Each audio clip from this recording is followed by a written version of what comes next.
आज आपका 5वां दिन का क्लास है, याद है आप लोगों को कि नहीं? बात है याद, तब तो ठीक है।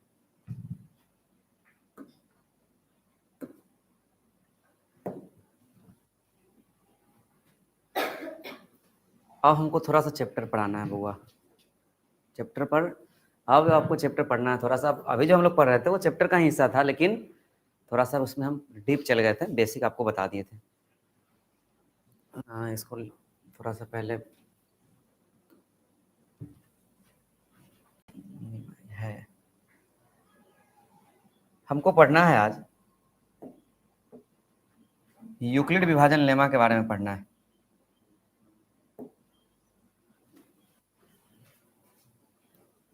ऑनलाइन वाले को तो कोई परेशानी नहीं हो रही ना?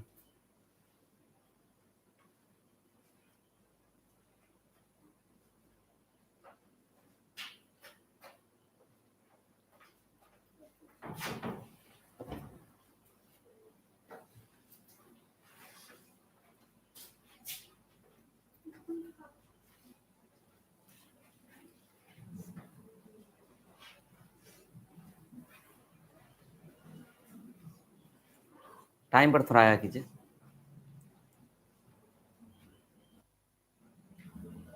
यूक्लिड विभाजन प्रमेयिका में होता क्या, पहले हम लोग थोड़ा देख लेते हैं, उसके बाद हम लोग समझने का प्रयास करेंगे। दो धनात्मक पूर्णांक a और b दिए रहने पर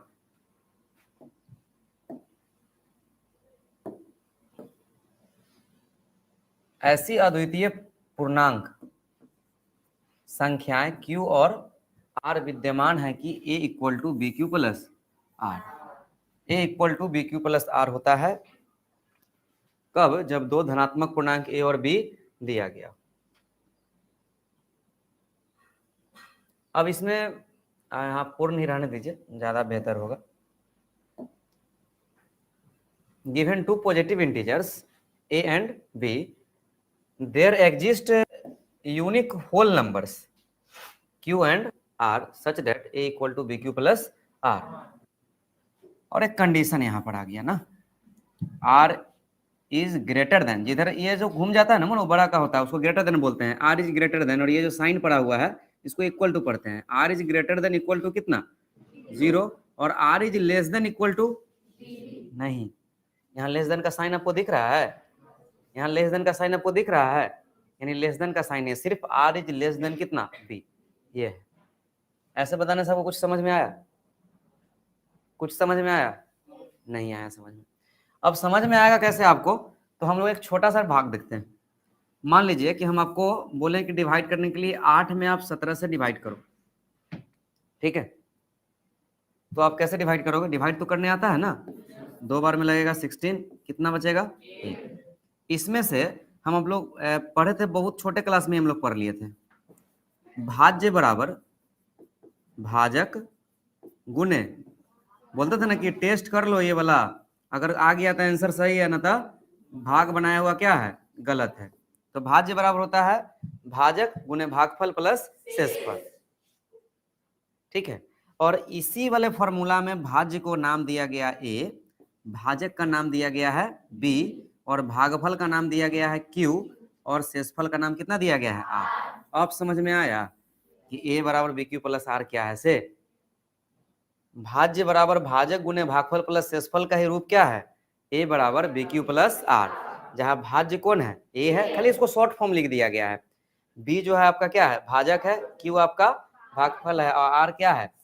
अब बताइए इस वाले में इसका a का वैल्यू ये हो जाएगा, बीच वाला a होता है, ठीक है? और ये किसका वैल्यू हो जाएगा? यानी ये भाज्य है, ये क्या है? भाज्य, बड़ा डिजिट वाला भाज्य, ऐसे याद रखिए। छोटा डिजिट वाला कौन रहेगा? भाजक। और जो इधर तो जानते हैं, जिंदगी भर आप लोग जानते हैं कि ये भागफल होता है ना, भागफल। और भागफल को हम लोग किससे सूचित करते हैं? क्यू से। और ये क्या है आपका? शेष। शेष को हम लोग शब्द से सूचित करेंगे आर से। थोड़ा इंग्लिश थोड़ा देख लेते हैं इसका। ए इक्वल टू भाज्य, भाज्य को क्या बोलते हैं अंग्रेजी में? डिविडेंड। बी क्या है आपका? भाजक, भाजक को क्या बोलते हैं अंग्रेजी में? क्यू है आपका भागफल, भागफल को क्या बोलेंगे? कोशिएंट, ठीक है? और आर है आपका शेष, शेष को क्या बोलेंगे? रिमाइंडर। तो इसी रूप उसको खाली एक नाम दे दिया गया। हम लोग बचपन में जब पढ़ रहे थे तो हमको नहीं पता था कि उसको यूक्लिड विभाजन लेमा बोलेंगे सर, यानी यूक्लिड विभाजन प्रमेयिका बोलेंगे सर। अब इसका एक नाम आ गया, जिसका नाम रख दिया गया कि ये वाला जो फॉर्मूला है उसको इस रूप में लिख दीजिए, और इसका नाम आ गया यूक्लिड विभाजन प्रमेयिका।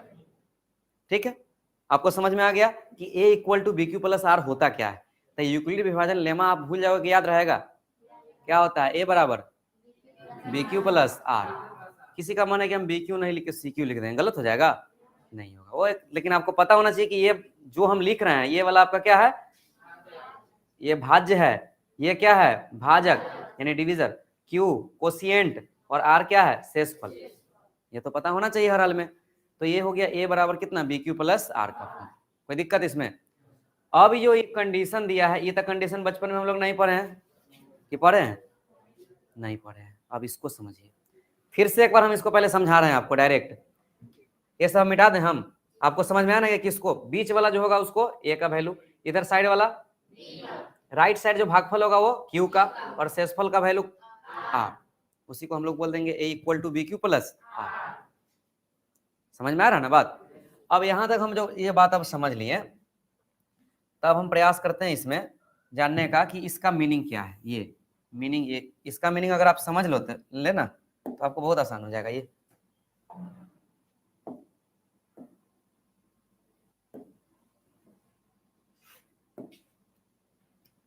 आइए थोड़ा मीनिंग समझते हैं। किसका मीनिंग समझना है? यहाँ लिखा हुआ है आपका, ये इसका मीनिंग हमको क्या करना है, समझना है। इसको पढ़ने का फिर तरीका, आर का मान बड़ा है या बराबर हो सकता है किससे, जीरो से, और हमेशा जो होगा आर का वैल्यू छोटा होगा किससे, बी से। तो सबसे पहले हम ये आधा मीनिंग समझते हैं। पहले तो आपको बार बार याद रखना पड़ेगा कि आर कहते हैं किसको है, किसको बोलते हैं, शेष को। एक छोटा सा हम फिर इधर भाग दे लेते हैं। अब यहां से आपको क्लियर रहेगा कि ये है आपका बी का वैल्यू है ना, और ये किसका वैल्यू है,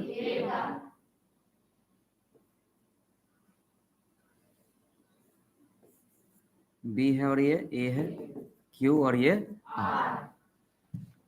आर आपका हमेशा शेषफल होगा यानी रिमाइंडर होगा। ठीक है, हम सबसे पहले मान लीजिए कि एक आपको भाग देके बताया, दो भाग हम लेंगे एग्जांपल्स। हम 3 में 6 से क्या किए, डिवाइड किए, कितना बार में लगा, 2 बार में। कट गया, कटने का मतलब कितना, यहाँ शेष कितना, 0, आर का वैल्यू 0 आ गया। अब आइए कंडीशन को थोड़ा देखते हैं, आर का मान बड़ा होगा 0 से या बराबर होगा किसके, 0 के, 0 से कि 0 के, 0 के बराबर होगा ना, इक्वल होगा।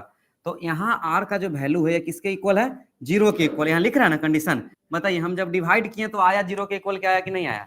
तो एक सेटिस्फाइड हो गया कि सही बात है, आर का मान 0 के बराबर भी हो सकता है। ठीक है, अब यहाँ दूसरा कंडीशन इसी में समझिए, आर का मान हमेशा छोटा होगा किससे, बी से। बी कौन है ना, बी है। बताइए बी का वैल्यू कितना, 3 है, कितना आया 0, ऐसे लगा देगा। 3 में 6 से भाग देना तो एक बार में 3, और शेष बचा दीजिएगा 3, कहिएगा कि बी भी बराबर है आर भी बराबर है, ऐसे भाग लगता है नहीं। इसीलिए यहाँ किसका सिंबल नहीं दिए हम, इक्वल टू का सिंगल नहीं दिए। ये एगो साइन है ना, ये इक्वल का है। तो आर का मान कभी भी बी के बराबर होगा, किसका वैल्यू हमेशा कम आएगा, आर का कि बी का, आर का, किससे, बी से। और आर का वैल्यू 0 आ सकता है कि नहीं आ सकता है, आ सकता है। आर रिमाइंडर है, शेषफल है, शेषफल 0 आ सकता है। समझ में आ रहा है ना बात? अब दूसरा भाग देख लीजिए, 5 में हम लगा दिए 24 से, 4 बार में लग गया कितना, 20, कितना बचेगा 4, आर का वैल्यू 4, ये किसका वैल्यू है, ये बी का वैल्यू था, और ये ए, और ये क्यू। फिर आइए ये वाला कंडीशन देखिए, इसमें तक क्यू नहीं है, सिर्फ आर है और बी है। फिर बताइए आर का मान 0 के बराबर है, 0 से माइनस में कोई भाग लगा है कि नहीं लगा है, तो आर का मान 0 से बराबर। बोलिए आर के इधर मुंह घुमाना, जिन्ने मुंह घुमा दे जो बड़का आदमी, ऐसे समझिए। ठीक है, तो इधर की ओर ये इसका थुथना घुमा हुआ है, तो इधर से कितना हो जाएगा बताओ, आर का मान 0 से बड़ा या बराबर, बड़ा है ना, इस वाले कंडीशन में क्या आया, बराबर। अब छोटा आया था, बराबर ना आया था। उसके बाद इसमें आइए, समझ रहे हैं ना बात, बी का वैल्यू पर आइए। बी का वैल्यू हमेशा आर से क्या कम, कम कि आर कम। हाँ हम बोले ना जिधर मुंह घुमा वो बड़ा, तो में आर और बी में कौन बड़ा? बी बड़ा, यानी आर क्या? छोटा है ना, मीनिंग हुआ इसका। तो यहाँ पर बी आपका बड़ा है और आर क्या है? छोटा है। आइए इसमें देखिए, बी 5 है, आर कितना है? 4 है। बोलिए है बड़ कि नहीं है? कौन बड़ है? बी बड़ है। आर हमेशा क्या आया? कभी भी बराबर आएगा बी और आर आपस में। अगर बराबर आएगा तो पूरा पूरा कट के कितना हो जाएगा? 0। जैसे यहाँ देखिए नहीं बराबर आया था तो ये ऐसे लगाएंगे भाग, नहीं तो कटने के बाद तो 0 आ गया इसमें। ध्यान रहेगा नहीं बात? तो यूक्लिड विभाजन लेमा जो है उसमें कहा गया कि भाज्य बराबर होता है भाजक गुने भागफल प्लस शेषफल। उसी को शॉर्ट में बोला गया A equal to B Q plus R, जहाँ ए आपका था इस तरह से, क्यू जो आपका इसमें ए बी और क्यू और आर का मान हम यहाँ पर आपको लिख दिए हैं। आप समझ लीजिए इसको, कोई दिक्कत इसमें? और इसके बाद इसका मीनिंग हम लोग बचपन में नहीं समझे थे, तो इसका मीनिंग अभी हमने समझा दिया आपको कि आर का मान 0 के बराबर भी आता है अथवा 0 से हमेशा क्या आता है? बड़ा आता है।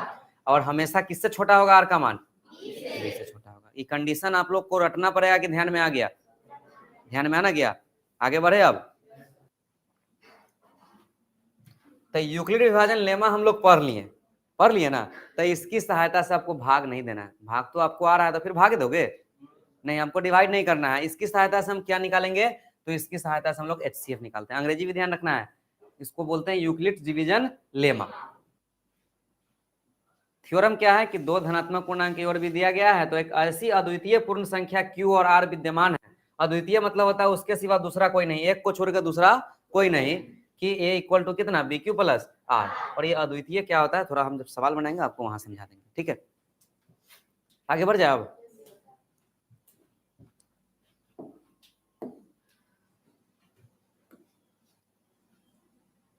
अब इसमें कुछ नोट्स है, उसको पहले हम लोग देख लेते हैं। यूक्लिड विभाजन प्रमेयिका की मदद से हम लोग क्या निकालते हैं? HCF। बस यह लेते पढ़वे किए और दूसरा कोई कारण तो नहीं पढ़े, ठीक है? यूक्लिड विभाजन लेमा से हम लोग क्या करते हैं? HCF निकालते हैं, यानी मसा हम लोग क्या करते हैं? ज्ञात करते हैं। मसा क्या होता है थोड़ा सा हम लोग चर्चा कर लेंगे, समझ लेंगे, समझने का प्रयास करेंगे। पहले देख लीजिए, right the help of Euclid division lemma we find HCF। उसके बाद यहाँ दे दिया गया है कि मतलब ए बराबर बी क्यू प्लस आर में हम कैसे निकालें HCF। थोड़ा तो पहले जानकारी हासिल करना जरूरी है कि हम कैसे HCF निकालेंगे, तो पहले जान लीजिए, उसके बाद हम लोग प्रोसेस पर आएंगे कि in A equal to B Q plus R, A बराबर बी क्यू प्लस आर में जब आर का मान कितना हो जाए? 0। आर जब तक 0 नहीं होगा तब तक आगे बढ़ते लेके चलना है, ठीक है? आर का मान जब 0 हो जाएगा तब जो बी का जो वैल्यू होगा वह क्या होगा? HCF। ध्यान रखना है कि जब बी का वैल्यू कितना आ जाए? 0 आ जाए, आर का वैल्यू कितना? 0 आ जाए, तब बी का जो मान होगा वो क्या होगा? HCF होगा, ठीक? अब मान लीजिए कि हम आपको बोल दिए कि यहाँ 6 लिख दिए और एक 3 दिए, तो इसमें बताइए ए कितना है? 6 और बी कितना है? 3। यूक्लिड विभाजन लेमा लगाइए, ए बराबर बी क्यू प्लस आर। बराबर का मतलब क्या होता है कि आना चाहिए ना बराबर। ए का वैल्यू 6, इक्वल का साइन दीजिए 3। अब क्यू का 3 मतलब 3 में 6 से भाग दीजिए, 3 दूनी 6, 2 बार में कटेगा, प्लस आर का वैल्यू कितना आया कटने के बाद? 0। अगर यहाँ अगर आर 0 आ गया मतलब हमारा बी का मान कौन है? लिखिए यहाँ से, ए बराबर बी क्यू प्लस आर। बताइए बी का वैल्यू कौन हुआ? 3, यानी इसका HCF कितना हो जाएगा? 3 हो जाएगा। इसी चीज को हमको पढ़ना है बस, और कुछ नहीं पढ़ना है इसमें, ठीक? तो यूक्लिड विभाजन लेमा से हम लोग क्या करते हैं? HCF फाइंड करते हैं, ठीक है? उसके बाद आइए, कब होगा HCF? कब आएगा? कब तक प्रोसेस को चलाना है? जब तक कि आर का वैल्यू कितना ना आ जाए? 0 ना आ जाए। हम लोग मौसा भाग विधि से जब निकालते थे तो क्या करते थे? जब तक पूरा पूरा नहीं करते तब तक निकालते जाते थे ना, उसी प्रोसेस का यूज करना है। नोट नंबर हम कुछ यहाँ 1 लिखे हैं कि यूक्लिड विभाजन एल्गोरिथम यूक्लिड विभाजन प्रमेयिका पर क्या है? आधारित। अभी कहाँ से नया शब्द आ गया? प्रमेयिका तो समझ में आ गया, लेमा, कि लेमा ए बराबर B Q plus r lemma है। अब यहाँ एक नया शब्द आ गया, एल्गोरिथम आ गया ना। अब इसको समझते हैं, यूक्लिड विभाजन एल्गोरिथम क्या होता है। लेमा और एल्गोरिथम में अंतर क्या है समझिए। आप यहाँ पर आते हैं अपने घर से, मान लो कि इसमें से कुछ ऐसा बच्चा होगा कि गार्जियन के दबाव से आया यहाँ पर पढ़ने, ठीक है? तो वो हो गया कि आप उनका थ्योरी, मतलब आप उनका थ्योरी फॉलो कर रहे हैं कि वो बोले थे इसलिए हमको जाना पड़ेगा, ठीक है? आपके गार्जियन बोले होंगे इसलिए आप यहाँ पर आए मान लीजिए, ठीक है? तो आपने वो थ्योरी फॉलो किया और जब आप आने के क्रम में आप क्या किए? पहले मुँह हाथ सूत के उठे होंगे, मुँह हाथ धोए होंगे, कुछ खा पी लिए होंगे, साइकिल उठाए होंगे, बैग उठाए हुए होंगे, तो रहित यहाँ आएंगे या साइकिल से आएंगे, नहीं ना आएंगे, यहाँ आके बैठेंगे। तभी तक हम लोग क्या क्या किया? उठे, मुंह हाथ धोए, फ्रेश हुए, फिर क्या किए, साइकिल उठाए, बैग उठाए, कोचिंग के लिए आए, कोचिंग में आके बैठ गए नहीं, फिर क्या किए, पढ़ाई किए। यानी ये सब प्रोसेस हम लोग किए ना, कि एक के बार सब हो गया, वहीं बैठे बैठे हो गया नहीं, यहाँ पढ़ने आने के लिए आपको ये सब प्रोसेस आपने किया, ठीक है। और कितना मास्क को पहन लिया, कि कितना आईसी चलाया। तो इसमें जो है वही चीज है। तो लेमा जो हुआ, आप घर पर थे, आप ये सब थ्योरी फॉलो करते हैं। अगर कब फॉलो अप नहीं करते, आपका कोई दबाव ना मेरा रहता है ना आपके गार्जियन रहता है, फॉलो करते, आराम से उन्हें आती रजाई के अंदर बर्फ रख के सुतल रहते। अभी मौसम वैसने है, रजाई में घुस के सुतिएगा तो गर्मी लगेगा, ठीक है, बाहर निकलिएगा तो ठंडा लगेगा, इसलिए लोग बर्फ ले लेना, आराम से रख के सोना, जब ठंडा लगेगा एक बार ऐसे लेके गालों में चिपका लेना। अब इसमें देखिए, तो वही चीज है, जो हम वहां थ्योरी जो हमारे कारण या अपने गार्जियंस के कारण आप आए यहाँ, वो हो गया आपका लेमा, प्रमेय का, ठीक है। और जो इतना रूल्स फॉलो किए, ठीक है, आप यहाँ पढ़ने के लिए ना आए, तब पढ़ने के लिए जो रूल्स वहां से यहाँ तक आने में जो फॉलो किए, उसी को हम लोग बोलेंगे यूक्लिड विभाजन क्या, एल्गोरिथम।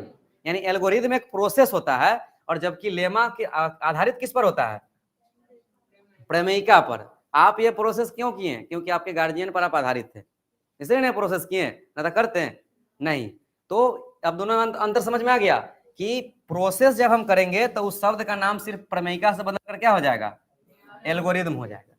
अब तो कोई दिक्कत नहीं है, नहीं ना दिक्कत। और जब वो हम थ्योरी लिखेंगे कि थ्योरी क्या है, तो थ्योरी जब लिखेंगे तो उसको हम लोग क्या कहेंगे, प्रमेयिका। तो प्रमेयिका जब कहे और एल्गोरिथम कहे, दोनों में अंतर समझ में आ गया। प्रमेयिका मतलब थ्योरी, और एल्गोरिथम जो होता है एक स्टेप बाय स्टेप जो हम फॉलो किए हैं, उसको हम लोग क्या कहेंगे, एल्गोरिथम। वही लिखा गया नोट नंबर 2, एल्गोरिथम सुपरिभाषित चरणों की क्या है, श्रृंखला। श्रृंखला मतलब होता है चेन, क्या होता है, chain, series of well defined steps. An algorithm is a series of well defined object. समझ में आ रहा बात, कि एल्गोरिथम जो होता है क्या होता है, एक चेन होता है, जैसे हम जो भी वर्क किए उसका क्या है, जो भी वर्क किए पूरा इसे दर्शा दिए लंबे, तो क्या हो गया, चेन हो गया, यानी एल्गोरिथम बोलेंगे। उसमें से किस थ्योरी पर काम किए आप, उसको खाली एक लाइन में लिख देंगे तो क्या हो जाएगा, लेमा, यानी प्रमेयिका। लेमा और एल्गोरिथम में अंतर समझ में आ गया ना। लेमा एक वर्ड का हो गया थ्योरी, और एल्गोरिथम क्या है, उसका पूरा डाटा, पूरा प्रोसेस। अब समझ में आ गया, बढ़िया से आगे बढ़े। अब कभी भी कोई दिक्कत, लेमा थ्योरी होता है, एल्गोरिथम क्या होता है, उस पर आधारित जो स्टेप हम करते हैं वो होता है क्या, एल्गोरिथम। 4 बार बोल दिए, याद हो गया ना। अब आगे बढ़े, बढ़े आगे। अब आप जब क्वेश्चन बनाओगे तो हम क्या बोलेंगे, एल्गोरिथम बोलेंगे कि एल्गोरिथम करेंगे या प्रमेयिका करेंगे, से बताइए। एल्गोरिथम की सहायता से नहीं बनाएंगे, प्रमेयिका जो होता है आपका वो तो आपने दे दिया, अब उसकी सहायता से हम क्या करेंगे, एल्गोरिथम करेंगे, यानी प्रोसेस करेंगे। आइए देखते हैं, सवाल है आपका, निम्न संख्याओं का एचसीएफ ज्ञात करने के लिए यूक्लिड विभाजन एल्गोरिथम का प्रयोग करें। एल्गोरिथम मतलब समझ रहे हैं ना, कि अब प्रोसेस करना पड़ेगा, इसलिए वो क्या है, एल्गोरिथम है। Use Euclid's division algorithm to find the HCF of the following numbers. सबसे पहले हम आपको नंबर फाइंड करने से पहले आपको ये समझा देते हैं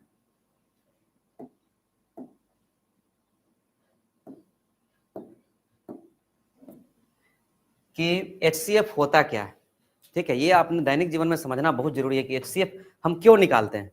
तो मान लो कि आपके पास एक 100 लीटर का बर्तन है, कितना लीटर का, 100 लीटर का बर्तन है, और एक बर्तन है आपका 150 लीटर का, यानी 150 लीटर का। हम आपसे पूछेंगे कि वह सबसे बड़ा हाथी बताइए, क्या बोलते हैं उसको, लीटर, जिसको दोनों बर्तन में पूरा पूरा दूध माप लीजिएगा। फिर से समझिए, हम क्या बोले बताइए, 100 लीटर और 125 लीटर, 150 बोले थे, 125 से लिख दिया तो जुलूम ना हो गया। चल, अब हम आपसे पूछ रहे हैं कि एगो बड़का नपना बताइए, मतलब बड़का जो दोनों का पूरा पूरा मापेगा, तो उनको दूध नहीं बचना चाहिए। दोनों में, एगो में 100 लीटर दूध है, एगो में 125, वह कौन सा बर्तन, कौन सा हम साइज, कै लीटर वाला हाथी उठा लेंगे, नपना समझते हैं ना, कि वो दोनों में पूर्ण रूप से क्या करेगा, माप देगा। तो 1 लीटर वाला तो सब जाने से कि 1 लीटर उठाएंगे तो एहो से नाप लेंगे, एहो से नाप लेंगे। जब एको को कोई नहीं आएगा तो 1 लीटर से आराम से नाप लेंगे ना। तो हम आपसे पूछ रहे हैं मैक्सिमम, मिनिमम नहीं, क्या पूछ रहे हैं, बताइए वो कै लीटर ले लेंगे, कै लीटर वाला हाथी ले लेंगे कि दोनों में पूरा पूरा नाप देंगे, 225 225 लीटर से 100 लीटर दूध कैसे नापिएगा? पूरा पूरा नापा जाएगा तो स्थान खाली रह जाएगा। 25 लीटर वाला नापना लेना होगा। 25 लीटर से इसको कै बार मापिएगा तो खत्म हो जाएगा। हाँ, इसको कै बार? 5 बार। अब समझ में आया कि नहीं आया? आइए देखिए, पहला क्वेश्चन का HCF, तो इसी को हम लोग HCF बोलेंगे। तो इसका HCF कितना निकल गया बताओ? 25। एकरे कैसी मुड़ कटाई, ठीक है। हाँ, देहाती भाषा में इसको क्या कहते हैं? मुड़ कटाई। मुड़ कटाई मतलब मुड़ी नहीं काट देना, समझना, दिमाग लगाना। अब HCF का मतलब समझ में आ गया कि सबसे बड़ा से बड़ा संख्या लेना है और दोनों को पूरा पूरा क्या करना है? नाप देना है। नापने का मतलब कि काट देना है, सीधे समझिए। हम आपसे ले लिए 6 और 20, बताइए 6 या 20 में बताइए आप कि कौन संख्या इन दोनों में होगा ऐसा कि दोनों को पूरा पूरा नाप देगा? कै अथी वाला, यानी इसका 0 आंसर ला देगा दोनों से। 2 से बड़ा कोई ऐसा संख्या नहीं जो दोनों को पूरा पूरा नाप देगा। नापेगा? नहीं नापेगा। अगर मान लीजिए कोई कंडीशन आ गया कि कोई भी, हम ले लिए कोई 31 आएगा, ले लिए 35, बताइए तो कोई लीटर से नापाएगा ये? तो अंतिम में कौन बचेगा? 1 लीटर से 31 बार एकरा माप दीजिए, 1 लीटर से 35 बार इसको माप दीजिए। मैक्सिमम होना चाहिए, ध्यान रखना है, मिनिमम नहीं लेना है। क्या लेना है? अब कोई कहेगा कि सर हम इसको भी तो 1 लीटर से माप सकते हैं। हम माप सकते हैं, आप क्यों नहीं माप सकते हैं? इसको भी 5 लीटर से भी आप माप सकते हैं, लेकिन हमको क्या करना है? मिनिमम लेना है। क्या लेना है? मैक्सिमम, अधिकतम लेना है। तो HCF का मतलब समझ में आया कि नहीं आया? कि वह सबसे बड़ा से बड़ा संख्या जो दी हुई संख्या को पूरा पूरा काट दे, पूरा पूरा काट देगा, डिविजिबल कर रहा है। यहाँ पर HCF का डेफिनेशन याद हुआ कि वह बड़ी से बड़ी संख्या, छोटे से छोटे नहीं ना, नहीं, वह बड़ी से बड़ा संख्या जो संख्या हम दिए उसको पूरा पूरा क्या करेगा? काट दे। अब समझ में आ गया मतलब? अब बताइए, अब इतना ऐसे निकालेंगे बार बार मुड़कटाई, तो ये सब कैसे निकालिएगा मुड़कटाई? बताइए तो निकलेगा जल्दी? नहीं। तब इसके लिए प्रोसेस आया, और उसी प्रोसेस का नाम है कौन सा? Euclid division algorithm. आइए थोड़ा देख लेते हैं कि कैसे हम यूक्लिड डिवीजन एल्गोरिथम से क्या निकालेंगे? HCF।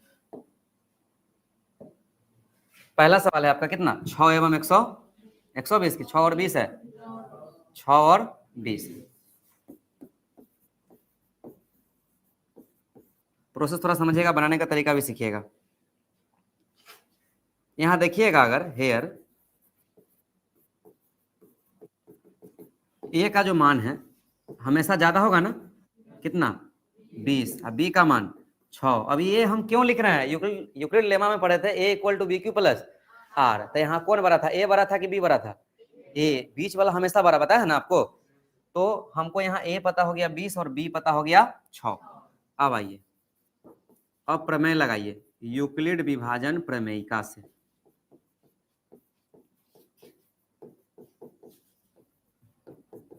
अंग्रेजी वाला अपना लिख लेंगे, फ्रॉम यूक्लिड विभाजन लेमा। क्या होता है यूक्लिड विभाजन lemma? A equal to BQ plus R implies करता है A का मान बताइए 20 इक्वल टू B का मान 6। अब कुछ नहीं करना है यहाँ आपको, यहाँ तक ठीक है। आप 6 3 18 प्लस 2 कर लेंगे, बराबर में तो नहीं कर सकते हैं। आपको डिवाइड करना है। क्या करना है? डिवाइड। 6 में कितना से? 20 से। कितना बार में लगेगा? 3 बार में। 6 3 18, कितना बचेगा? 2। बताइए इसमें कौन A का मान हुआ? आई के कर मान, आई क्यू, आई किसका? आर का वैल्यू लिखिए यहाँ। तो B तो हम लिख ही दिए हैं, गुना क्यू का वैल्यू देख के बोलिए ना 3 प्लस आर का वैल्यू हो गया। क्या R 0 आया? और स्टेप बढ़ेगा कि रुक जाएगा? बढ़ेगा। कब तक? हाँ, R का वैल्यू 0 ना आ जाए। अब ये जो है, अब हम लोग मसा निकाले थे, तो याद है ना आपको मसा कैसे निकाले थे? मसा निकालते हैं कैसे? HCF कैसे निकालते हैं? 2 को भी घेर लेते हैं, और 2 को घेरने के बाद यहाँ कितना लिखेंगे? 6 लिखेंगे, ठीक है। अब 2 को घेरने के बाद 6 लिखेंगे, कितना बार में कटेगा? 2 तिहाई 6। अब कट गया। अब ऊपर वाला प्रोसेस भूल जाए, फिर नीचे आइए। अब बताइए इसमें A का मान, Q का मान 3, ये किसका मान? और यहाँ कटने का मतलब कितना आ रहा है? 0। R का वैल्यू 0 लिखिए। इंप्लाइज करता है, इंप्लाइज का साइन देना है। बताइए A का मान वहां से बताइए 6 ना होगा। आप सेकंड स्टेप, ये स्टेप 1 भूल जाइए, अब स्टेप 2 में आइए। 6 इक्वल टू B का मान 2, गुना का चिन्ह होगा क्योंकि गुना का रिलेशन है आपस में। Q का मान 3 प्लस R का मान 0 लिखिए। अब यहाँ पर कि चूंकि R इक्वल टू कितना? 0, इसीलिए HCF किसका वैल्यू होगा?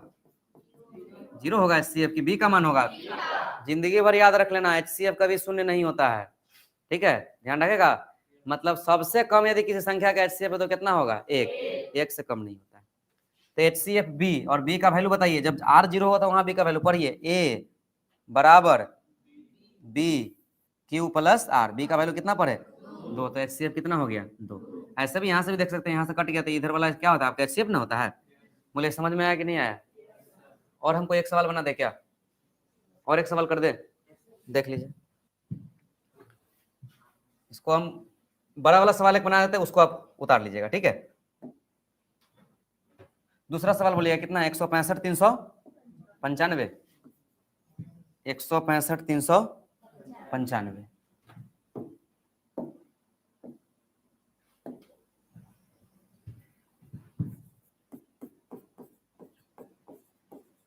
इसमें बताइए पहले ए का मान बताइए।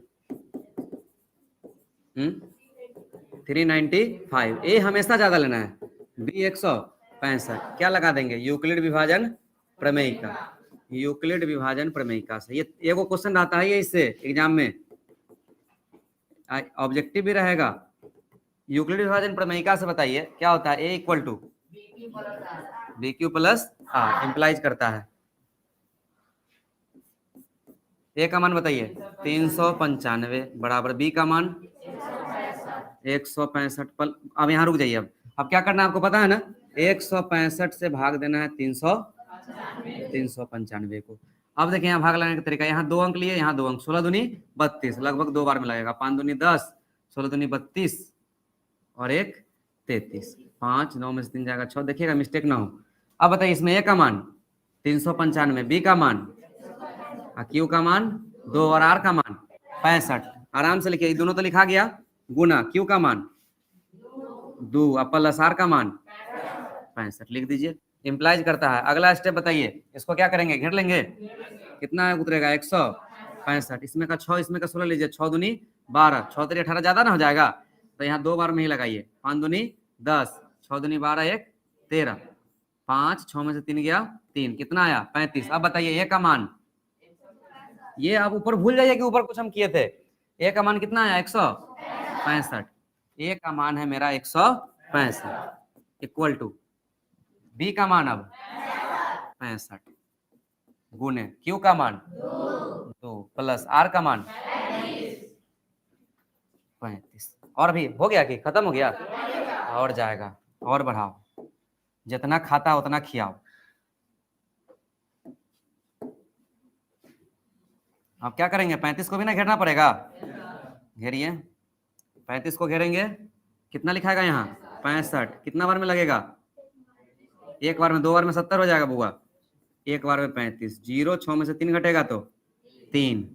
आप फिर बताइए इधर कितना लिखें, ए का मान बताइए 65, ये समझ रहे हैं कि अब बीच वाला ए का वैल्यू है, ये ए का वैल्यू हो गया, ये किसका वैल्यू, ये क्यू और ये आर, वहां इसीलिए नहीं लिख रहा है आर की, फिर अगला स्टेप में आर काम कर रहा है बी का।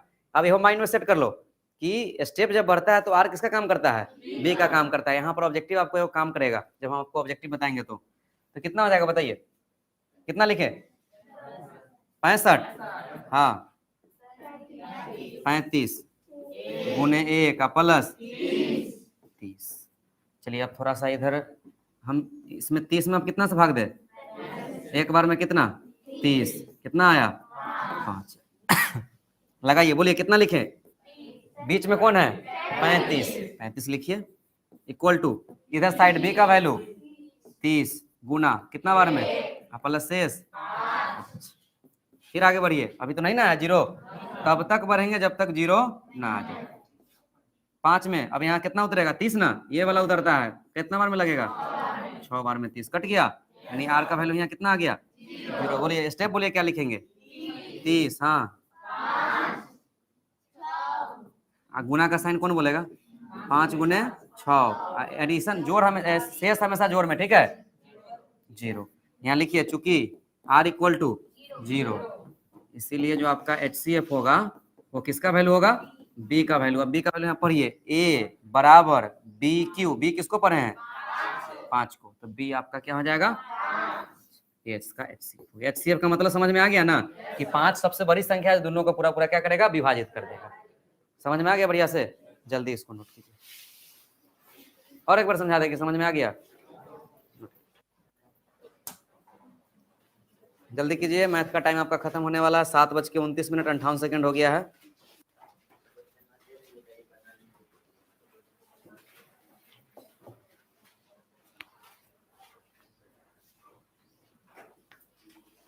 अब तो बन जाएगा ये।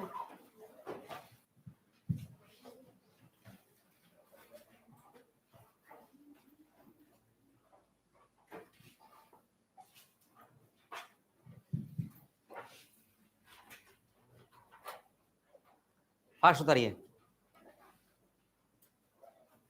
ये फिर आपको नहीं मिलेगा घर से उतारने के लिए।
आगे बढ़े आप।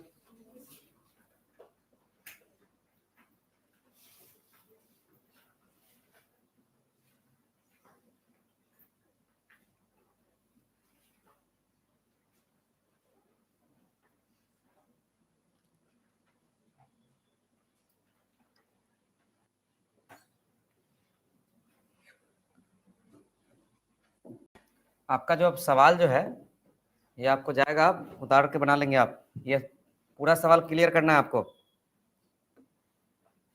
ये सवाल जो है आपका, इसको पूरा क्लियर करके लाना है कल घर से। कितना सवाल है? 3 3 6 3 9 जी। 3 गोला में पहले 2 बना के एक संख्या बना लेंगे, ठीक है, नया संख्या आएगा। जैसे 2 का निकालेंगे, जो HCF जो प्राप्त हुआ उसको मान लेंगे कि उसको HCF जो आया आपका, फिर उसको में से A मान लेंगे और एक को B मान लेंगे। पहले स्टार्टिंग में 2 को लेके चलना है, तो 2 को से एक नया संख्या प्राप्त होगा ना, तीसरा, तो जो आंसर जो आपका आएगा उसको आंसर नहीं लिखेगा, फिर वहां से लिखेगा वो जो छोटा है, छोटा ही आएगा इस सबसे, वो हो जाएगा B का मान है, जो बच गया है वो किसका मान, A का मान है। फिर एक बार और तोड़िए, ठीक हो जाएगा ना ऐसे। साइंस में आइए अब।